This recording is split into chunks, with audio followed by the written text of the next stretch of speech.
श्री शिवाय नमस्तुभयम। दोस्तों, आप सभी लोग जानते हैं कि 25 मार्च 2025 यानी मंगलवार को पड़ रही है चैत्र महीने की पाप मोचनी एकादशी तिथि।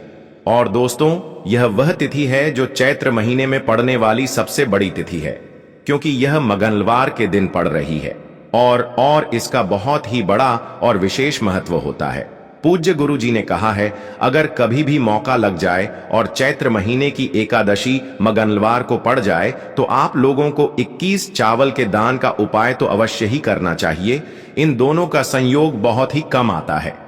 और दोस्तों, पूज्य गुरु जी ने अपनी शिव महापुराण की कथा में बताया है, इस दिन आपको 21 चावल दाने वाला उपाय तो अवश्य ही करना चाहिए, क्योंकि ऐसा दिन पूरे साल में सिर्फ एक ही बार आता है। और दोस्तों, आप सभी लोग जानते हो कि मंगलवार पाप मोचनी एकादशी व्रत का अगर सबसे बड़ा कोई उपाय है तो वह 21 चावल के दाने वाला उपाय है। तो दोस्तों, इस मंगलवार के दिन आप लोगों को इस 21 चावल दाने वाले उपाय को जरूर करना है। बहुत सारे लोग होंगे जिन लोगों ने इस उपाय को ना किया हो, मतलब पूरा साल निकल गया और उन्होंने किसी भी दिन इस 21 चावल दाने वाले उपाय को ना किया हो। पर दोस्तों, आपके पास एक आखिरी मौका बचा हुआ है जो कि 25 मार्च के दिन है। तो इस दिन आप लोगों को इस वाले उपाय को जरूर कर लेना है। भले ही आपने पूरे साल भर इस उपाय को ना किया हो, पर अगर आपने इस चैत्र महीने की पाप मोचनी एकादशी के दिन अगर इस वाले उपाय को कर लिया तो आपको इस उपाय को करने का वह फल मिलेगा जिसकी आपने कभी कल्पना भी नहीं करी होगी। इसीलिए आप लोग इस वाले उपाय को एक बार जरूर कर लेना, ताकि आप लोगों के हाथ से यह मौका न जा सके और आपको इस उपाय को करने का फल मिल सके। दोस्तों, यह उपाय पंडित जी ने अपनी अभी की ही शिव महापुराण की कथा में बताया है। जी, इस उपाय को आज हम आपको बहुत अच्छे से समझाने वाले हैं। इस वीडियो को देखने के बाद इस उपाय को समझने के लिए आपको कोई और वीडियो को देखने की जरूरत नहीं पड़ेगी। तो चलिए दोस्तों, उपाय को शुरू करते हैं। देखिए, यह इस चैत्र महीने के मंगलवार के दिन यह इतना खास होता है, इतना महत्वपूर्ण होता है। देखा गया है कभी कभी बड़े बड़े पूजा पाठ अनुष्ठान से जो मनोकामना पूर्ण नहीं होते, वह इस चैत्र महीने के मंगलवार एकादशी के दिन एक छोटे से उपाय करने से ही आपकी मनोकामना पूर्ण हो जाती है। और बहुत सारे लोगों ने इस उपाय को किया भी है और उनको इस उपाय को करने का फल भी जरूर मिला है। अगर आप लोग भी इस उपाय को मंगलवार के दिन करना चाहते हैं तो आप इस उपाय को पहले अच्छे से समझ लेना, सुन लेना, उसके बाद करना। आपको इस उपाय का फल जरूर मिल लेगा। और इस उपाय को कर लेने से आपके घर में चाहे किसी भी प्रकार की दुख और समस्या क्यों ना चल रही हो, आपको उसका कारण भी नहीं पता है कि भाई यह समस्या किस कारण से चल रही है। उसका कुछ भी कारण हो सकता है, जैसे पितृदोष हो सकता है या किसी भी तरह का मंगल दोष भी हो सकता है। तो इस दिन आप लोगों को यह वाला उपाय कर लेना है। ये एक ऐसा उपाय है जिस उपाय को अगर किसी विशेष दिन पर किया जाए तो भाई उस विशेष दिन का जो है वह तो हमें मिलता ही मिलता है, पर हमने उस दिन पर इस उपाय को किया है तो हमें उससे भी बड़ा फल मिलता है, और फल बहुत जल्दी मिलता है, क्योंकि आप इस उपाय को बहुत ही बड़े और विशेष दिन पर कर रहे हो। तो चलिए अब उपाय के बारे में बात करते हैं, लेकिन उससे पहले आप लोगों को यह जानना आवश्यक है कि आखिर यह उपाय किस समय करना है, किसको करना है और कैसे करना है। तो चलिए हम आगे आपको वीडियो में एक एक करके बता देते हैं, लेकिन उससे पहले इस वीडियो को लाइक करके कमेंट बॉक्स में श्री शिवाय नमस्तुभ्य ओम नमः शिवाय जरूर टाइप कर देना। और अपने एफएफ के लिए गरीबी दूर करने के लिए इस वीडियो को पूरा देखकर जाना, तभी आपको लाभ की प्राप्ति होगी। यदि आज आपने वीडियो को बीच बीच में इसे देखा, काट काट कर देखा, तो आपको जीवन में कभी सफलता हासिल भी नहीं होगी।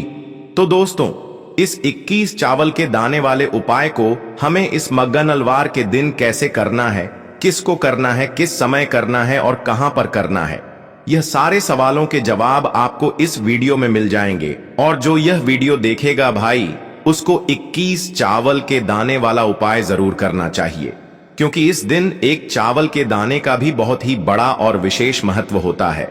और जब बात आ जाए 21 चावल के दाने की, तो यह सोने पर सुहागा वाली बात हो जाती है और यह एक बहुत ही बड़ा उपाय हो जाता है इस मंगलवार एकादशी का।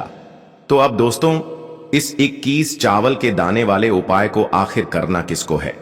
सबसे पहले हम लोग वह बात जान लेते हैं। तो देखो, घर की जो बड़ी माताएं बहनें होती हैं, उन माताओं बहनों में से कोई भी एक बड़ी माता बहन इस वाले उपाय को कर सकती है। और दोस्तों, अगर आप चाहें तो अपने घर में से सभी सदस्यों को भी इस उपाय को करवा सकते हैं। अगर किसी व्यक्ति की खुद की कोई मनोकामना है, खुद की कोई दुख और परेशानी है जो कि वह अपने लिए ही करना चाहता है इस वाले उपाय को, तो वह खुद अपने लिए भी कर सकता है। बाकी अगर कोई घर में से ऐसा है जो कि अपने पूरे घर परिवार की सुख और शांति के लिए यह वाला उपाय करना चाहता है, तो भाई वह भी कर सकता है। उसमें भी कोई दिक्कत वाली बात नहीं है। कहने का मतलब यह है कि इस उपाय को हर एक सदस्य भी कर सकता है और पूरे घर परिवार के सदस्य के लिए घर की बड़ी माताओं बहनों में से कोई एक माता बहन भी कर सकती है। माताएं बहनें अगर घर में उपस्थित ना हो या वह यह वाला उपाय ना कर पा रही हो, तो फिर घर का कोई बड़ा सदस्य भी इस 21 चावल के दाने वाले उपाय को कर सकता है। चाहे फिर वह पुरुष ही क्यों ना हो, उसमें कोई भी दिक्कत वाली बात नहीं है। अब दोस्तों, इस 21 चावल के दाने वाले उपाय को हमें करना कहां पर है? हमें इसे शिव जी के मंदिर में जाकर करना है। बहुत सारे लोग प्रश्न करते हैं, हर एक उपाय को करते समय क्या हम इस उपाय को घर पर कर सकते हैं? तो इस वाले उपाय को आप घर पर नहीं कर सकते हो। इस वाले उपाय को करने के लिए आपको शिव जी के मंदिर ही जाना पड़ रहेगा। उसके बाद में दोस्तों, जो अगला प्रश्न निकल कर आता है वह यह आता है इस उपाय को लेकर कि आखिर इस उपाय को हमें किस समय करना है, सुबह के समय करना है कि शाम के समय करना है? तो देखो, इस वाले उपाय को आप लोग सुबह के समय भी कर सकते हो और शाम के समय प्रदोष काल में भी कर सकते हो। अब अगर आप पूछो कि भाई सबसे उत्तम समय कौन सा रहेगा इस 21 चावल के दाने वाले उपाय को करने का, तो हम आपसे बस यही कहेंगे कि इस उपाय को आप सुबह के समय करेंगे तो ज्यादा बेहतर होगा। बाकी अगर प्रदोष काल शाम के समय भी करेंगे तो भी अच्छा होगा, उसमें कोई भी दिक्कत वाली बात नहीं है। तो अब दोस्तों जो अगली सबसे बड़ी और महत्वपूर्ण बात आती है वह यह आती है कि सुबह अगर हम उपाय को करेंगे तो हमें कितने बजे से लेकर कितने बजे तक के बीच में करना है, और शाम के समय प्रदोष काल में करेंगे तो हमें कितने बजे से लेकर कितने बजे के बीच में करना है। तो देखो, सुबह जितनी जल्दी हो सके आप उपाय को करने की कोशिश करना। बाकी अगर किसी कारणवश लेट भी हो जाओ, थोड़ी देर भी हो जाए, तो 10 या 11 बजे तक भी आप उपाय कर लेना, पर 12 बजे से ज्यादा देरी ना हो। ठीक है, इस बात का ध्यान रखना। उसके बाद में दोस्तों, अगर शाम के समय प्रदोष काल की बात करें, प्रदोष काल का जो समय होता है वह शाम के 6 बजे से शुरू हो जाता है। मतलब शाम के 6 बजे से लेकर 7 बजे के बीच का जो समय होता है, यह समय प्रदोष काल का समय होता है। पर अभी जो मौसम चल रहा है, इस मौसम में जो है शाम बहुत देरी से होती है, तो आप इस उपाय को 7 या 8:30 बजे के बीच में भी कर सकते हो। मतलब शाम के 6 बजे से रात 8 बजे के बीच में आप कभी भी इस वाले उपाय को कर सकते हो, उसमें कोई भी दिक्कत वाली बात नहीं है। अब दोस्तों, यहां पर इस उपाय को लेकर एक और सबसे बड़ी बात यह निकल कर आती है कि इस 21 चावल के दानों को हमें लेना कहां से होता है, और हमें इस उपाय को करने के साथ में क्या और कुछ भी सामग्री ऐसी होती है जो शिव जी के मंदिर लेकर जानी पर डीडी रहती है। तो देखो, यहां पर हम आपको बता दें। सबसे पहले आप लोग ये जान लो कि यह जो 21 चावल के दाने वाला उपाय है, सिर्फ और सिर्फ आप उपाय की सामग्री लेकर कभी भी शिव जी के मंदिर मत जाना, क्योंकि हमें भगवान के सामने यह नहीं दर्शा है कि अगर हम भगवान शिव जी के मंदिर आए हैं तो अपने फायदे के लिए आए हैं। तो इसलिए जो भी पूजन सामग्री है, उपाय सामग्री है 21 चावल के दाने, इसके साथ में आपको पूजन सामग्री भी जरूर लेकर जाना है। देखो, अगर सुबह के समय उपाय कर रहे हो तो सीधी सी बात है, 1 लोटा जल तो आप लेकर जाओगे ही जाओगे, वही 1 लोटा जल। अगर मिट्टी का जल हो तो बहुत अच्छा रहेगा। मिट्टी का जल कैसे बनाया जाता है, इसके लिए हमने पहले से बहुत सारी वीडियोस बना दी है आपके पास। इस दिन एक आखिरी मौका रहेगा मिट्टी का जल शिव जी पर चढ़ाने का और उपाय को करने का, बहुत बड़ा आपको इस दिन फल मिलेगा। तो इसलिए इस दिन हो सके तो भाई मिट्टी का जल चढ़ाना तो अपने साथ में कम से कम 1 लोटा जल तो आपको लेकर जाना ही जाना है। अगर मिट्टी का जल नहीं है तो घर का जल भी आप इस्तेमाल कर सकते हो। इसके अलावा जो भी पूजन सामग्री है, देखो 21 चावल के दाने यह अलग आपके रहेंगे और जो आपकी पूजन सामग्री रहेगी वह अलग रहेगी। पूजन सामग्री में आप जो भी चीज लेकर जाना चाहे वह लेकर जा सकते हैं, उसमें कोई भी दिक्कत वाली बात नहीं है। वहीं अगर हम बात करें शाम के समय की, तो शाम के समय शिव जी पर जल नहीं चढ़ता है, इसीलिए शाम के समय आप लोग एक दीपक तैयार कर लें, जो कि गोल बत्ती का, आटे का, शुद्ध देसी गाय का घी का होगा, है ना। इस बात का आप लोगों को ध्यान रखना है, और इस दीपक को आपको घर से जलाकर नहीं लेकर जाना है, भगवान शिव जी के मंदिर में जाकर ही जलाना है। इस बात का भी आप लोगों को ध्यान रखना है। अब दोस्तों, यहां पर हमें इस बात को समझना है कि यह 21 चावल के दाने हमें लेना कहां से है। क्या हमें दुकान से लेकर आना है, या हमें अपने घर से लेना है, या कहां से लेकर आना है, और कौन से चावल लेना है, क्योंकि चावल भी बहुत प्रकार के होते हैं। तो देखो, इन सभी सवालों के जवाब आप लोग एक बात में सुन लो कि भाई ये जो उपाय है, इस उपाय में आपको ये नहीं देखना है कि भाई कौन से चावल है कौन से चावल नहीं है। बस जो भी चावल ले रहे हो वह चावल का दाना सबूत होना चाहिए, मतलब साबुत होना चाहिए, टूटा हुआ नहीं होना चाहिए, कटा पिटा नहीं होना चाहिए। ये बात आपको ध्यान रखना ना है। बाकी आपका चावल बासमती हो या सादा चावल हो या कोई सा भी चावल हो, उसमें कोई भी दिक्कत वाली बात नहीं है। तो सीधी सी बात है कि आपके घर के रसोई घर में जहां पर आप भोजन बनाते हो, वहां पर जो भी चावल आपके उपस्थित हो, उन चावलों में से अपनी एक कटोरी भर लेना या एक मुट्ठी चावल अलग से निकाल कर रख लेना, क्योंकि हम 21 चावल ही यहां पर इस उपाय में लेने वाले हैं, तो हमें यह चावल के दाने गिनकर निकालने पर डाढ़ेंगे। इस बात का आप लोगों को ध्यान रखना है। तो अपने उस चावल की कटोरी में से या चावल में से 21 ऐसे चावल के दाने आप लोग निकाल लो जो कि टूटे हुए ना हो, कटे पिटे ना हो, जिनमें कोई दाग ना लगा हुआ हो, है ना। अच्छे साबुत चावल के दाने 21 दाने आप लोग निकाल कर रख लो, और इन्हें किसी भी एक कागज की पुड़िया में या किसी एक छोटी सी कटोरी में आप लोग रख लो, ताकि यह सुरक्षित रहे। आपके एक भी चावल का दाना इधर उधर ना हो, और आपका उपाय भी पूरा अच्छे से हो जाए। तो भाई, जैसे ही आपका उपाय की जो सामग्री है, 21 चावल के दाने ये तैयार हो जाते हैं, उसके बाद में आपको जो भी अपनी पूजन सामग्री है सुबह के समय कर रहे हो, तो एक लोटा जल या पूजन सामग्री जो लेकर जाना चाहो उसकी भी तैयारी कर लेना।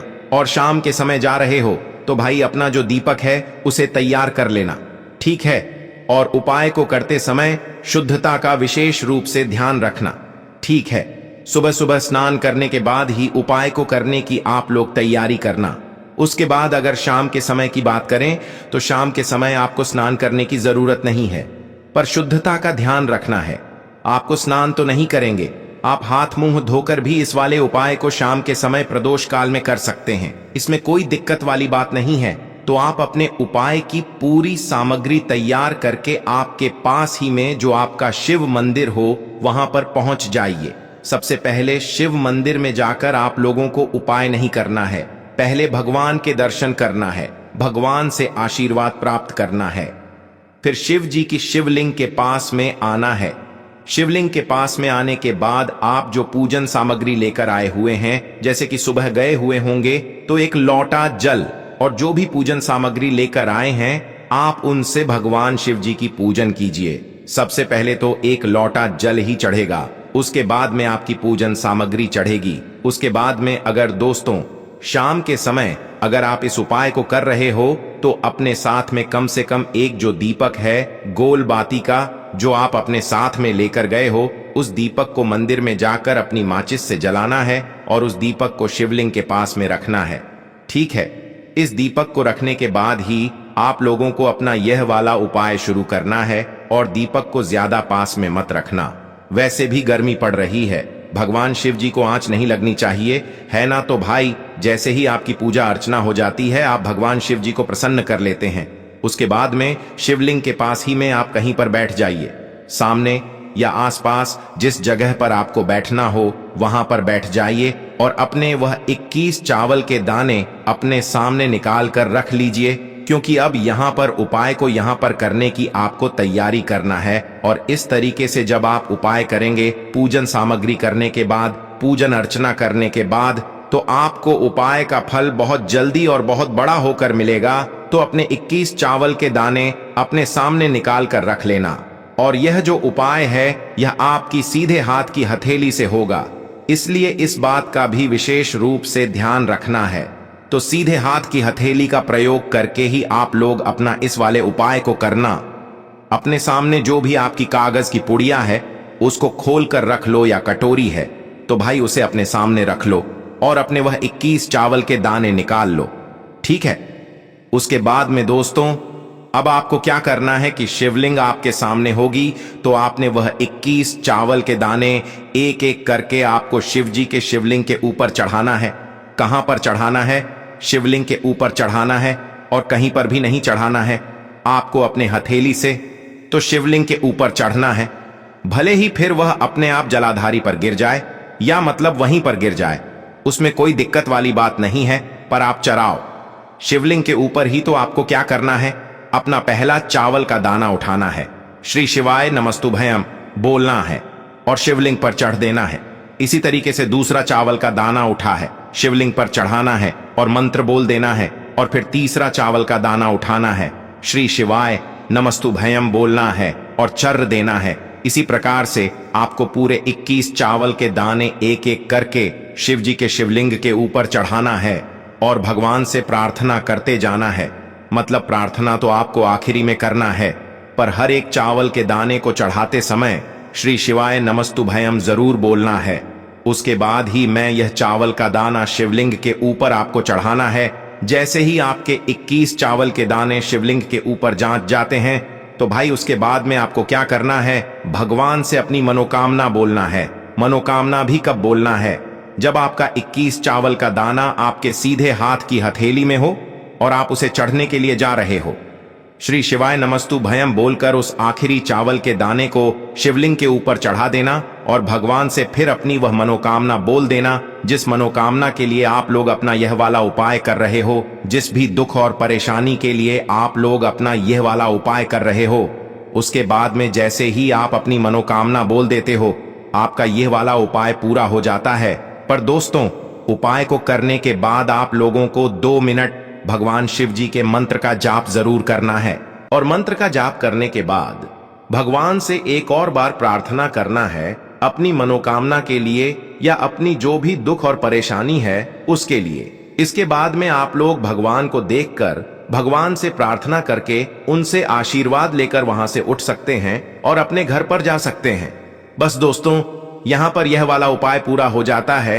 इस तरीके से जो भी व्यक्ति छोटी छोटी चीजों का ध्यान रखते हुए इस 21 चावल के दाने वाले उपाय को करेगा, निश्चित सी बात है उसे उसकी मनोकामना जल्द ही पूर्ण होगी और जो भी दुख और परेशानी है वह भी बहुत जल्दी दूर होंगे। और दोस्तों, अगर आपको हमारी यह वीडियो पसंद आई हो तो हमारे इस वीडियो को लाइक और ज्ञान की बातें चैनल को सब्सक्राइब जरूर करें। हर हर महादेव, ओम नमः शिवाय। देखो, इस उपाय के लिए आपको लेना है एक गोल बाती का दीपक। आप चाहे तो मिट्टी का ले सकते हैं या फिर घर से शुद्ध आटा मढ़कर उसका दीपक आप तैयार कर सकते हैं। इसके बाद आपको लेना है शुद्ध गाय का घी। अगर वह नहीं है तो कोई भी देसी घी इस्तेमाल कर सकते हैं, जिससे आपको दीपक प्रज्वलित करना है। देखो, अब यह सब सामग्री लेकर आपको जाना है। प्रदोष काल में आपके घर पर तुलसी जी के घेरे के पास में देखो, यह उपाय तो आपको अवश्य करना है।